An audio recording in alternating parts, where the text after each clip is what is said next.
Пайгамбарыбыз саллаллаху алейхи ва саллям айтат: кимде ким дейт, бирөөгө кыянат кыла турган болсо, ла имана лаху дейт.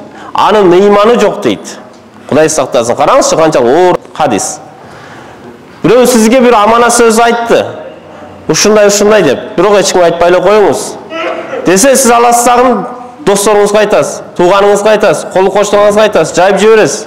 Бул да аманатка кыянаттык кылган болот. Же болбосо бир кошунаңыз же досуңуз сизге машинасын коюп кетти бир айга, 6 айга сапарга чыгып кетти. Машина гаражыңызда туруп турсун деп. А сиз аны аласыздагы күн сайын өзүңүздүн күнүмдүк жумушуңузга иштетип жатасыз. Бул да кыянаттык кылган болосуз. Же болбосо сизге бирөө акчасын коюп кетти. Ушул акча сиздин алдыңызда аманат болуп турсун деп. Бирок аласыздагы ал акчаны башка жака жумшайсыз. Уруксатсыз кылып аткан нерсенин бүт баары бул аманатка кыянаттык деп эсептелет тууганым. Мындай инсандын ыйманы эч качан толук болбойт экен. Сөзсүз ошол аманатты койгон инсандын ыраазын алып туруп, ошол акчабы, машинеби, үйбү, башкабы иштетсеңиз ыраазычылык алып туруп иштетишибиз керек экен.